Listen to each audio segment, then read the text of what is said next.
Solo Leveling एक popular South Korean web novel, webtoon और अब anime. Solo Leveling, Solo Leveling, Solo Leveling, तुम हर जगह सोलो लेवलिंग की बातें सुन रहे होगे अभी। सोलो लेवलिंग में हम देखते हैं एक आम से हंटर को जिसका नाम है जिनवू, जिसको शुरू में ही द वीकेस्ट का खिताब दे दिया जाता है, लेकिन उसकी किस्मत बदलती है। उसकी मेहनत और एक सीक्रेट सिस्टम की वजह से वो लेवल अप करता है। और आज हम बात करेंगे उसी पावर सिस्टम के बारे में जो हम सोलो लेवलिंग में देखेंगे। So hey, it's Sam and you watching it's Sam anime. अगर तुम्हें एनिमे के ऊपर वीडियोस पसंद है तो सब्सक्राइब जरूर करना। पावर सिस्टम सोलो लेवलिंग में क्वाइट फैसिनेटिंग और यूनिक है। वेट, इस टॉपिक पे डिस्कस करने से पहले लेट मी टेल यू, अगर तुम्हें मांगा रखने का शौक है तो नीचे डिस्क्रिप्शन में तुम्हें सोलो लेवलिंग की ओरिजिनल मांगा का लिंक मिल जाएगा जो कि Amazon पे अवेलेबल है। और नीचे एक और लिंक है Amazon प्राइम का। अगर तुम्हें फ्री और फास्ट शिपिंग चाहिए, अनलिमिटेड स्ट्रीमिंग, मूवीज और टीवी शोज का एक्सपीरियंस चाहिए with ad free music and much more, तो तुम Amazon प्राइम की मेंबरशिप ले सकते हो। लिंक्स डिस्क्रिप्शन में अवेलेबल है, you can check them out. Solo Leveling की दुनिया में अचानक से मैजिकल गेट्स प्रकट होने लगे जो मॉन्स्टर्स से भरे थे,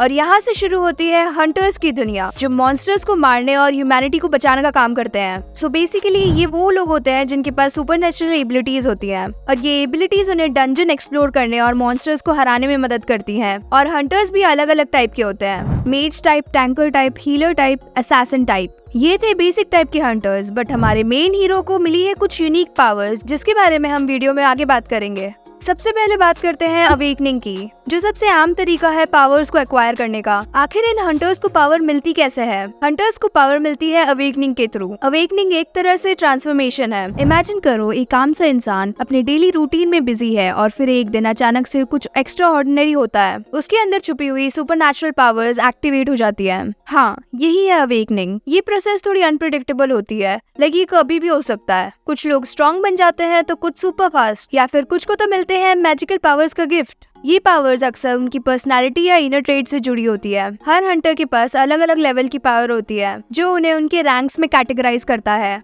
E, D, C, B, A और S, जिसमें S सबसे ज्यादा पावरफुल है और सबसे ज्यादा हाईएस्ट रैंक, और E है द वीकेस्ट और द लोएस्ट रैंक। फिर आते हैं डंजन्स। ये मिस्टीरियस और डेंजरस प्लेसेस होती है जहाँ हंटर्स जाते हैं मॉन्स्टर्स को मारने और ट्रेजर कलेक्ट करने। इन डंजन्स में जाके फाइट करने से कई हंटर्स अपनी एबिलिटीज को और डेवलप करते हैं हार्डर बैटल और स्ट्रॉन्गर पावर के लिए। फिर आता है एक ट्रेडिशनल वे, ट्रेनिंग और एक्सपीरियंस। कुछ कैरेक्टर्स अपनी पावर्स को ट्रेडिशनल तरीके से यानी ट्रेनिंग और एक्सपीरियंस के थ्रू डेवलप करते हैं। ये प्रोसेस स्लो होती है पर स्टडी ग्रोथ के लिए जरूरी होती है। ये उनके स्टैमिना, स्किल और स्ट्रेटेजिक थिंकिंग को इम्प्रूव करते हैं। तो ये बात तो थी आम हंटर्स की, कैसे पावर सिस्टम काम करता है सबके लिए और क्या क्या फैक्टर्स होते हैं जो डिसाइड करते हैं उनकी रैंक्स या पोजीशन। चलो बात करते हैं हमारे मेन कैरेक्टर जिनवू के बारे में, जिसके साथ कुछ ऐसी चीजें हो रही हैं जो बाकी लोगों के साथ नहीं हुई। तो पावर सिस्टम हमारे जिनवू के लिए डिफरेंट है। हमारा जो मेन कैरेक्टर है जिनवू, वो था एक E रैंक हंटर स्टार्टिंग में। जैसा कि हमने थर्ड एपिसोड में देखा था, जिनवू की माना ऑलमोस्ट एक सिविलियन के बराबर थी।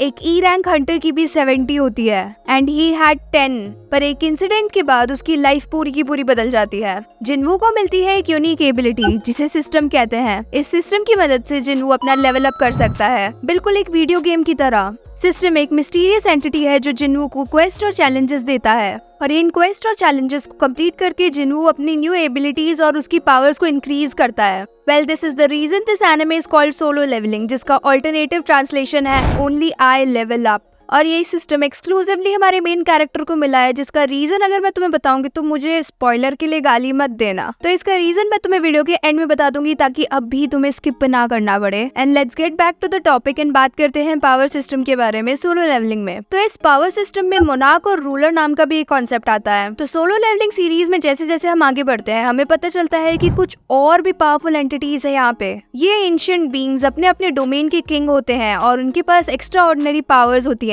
और इनकी लड़ाई में पूरी दुनिया का फेट डिसाइड होता है। और पावर सिस्टम में ये दो केसेस बहुत रेयर हैं, और इसमें सिस्टम हमारे जिनवू के लिए अवेलेबल है जिससे वो क्वेस्ट और टास्क को कंप्लीट करके अपना लेवल अप कर सकता है, जैसा कि एक RPG गेम में होता है, रोल प्लेइंग गेम मैकेनिक्स में। और इसी सिस्टम की वजह से वो ट्रांसफॉर्म करता है the weakest E rank hunter से to the strongest character of this series. चलो तो अब बात करते हैं कि ये सिस्टम की पावर्स जिनवू के पास ही क्यों है। तुम्हें अगर स्पॉइलर नहीं चाहिए तो बंद कर दो वीडियो को।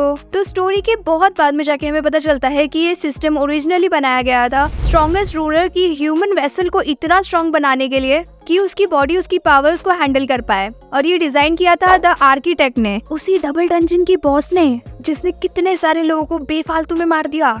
तो enough of my spoilers and यहीं पे इस वीडियो को खत्म करते हैं। Thanks for watching. अगर तुम यहाँ तक आए हो तो और भी वीडियोस देख ही लेना, मेरे चैनल पे कुछ ढंग की वीडियोस है ही। So thanks for watching, like share subscribe, bye.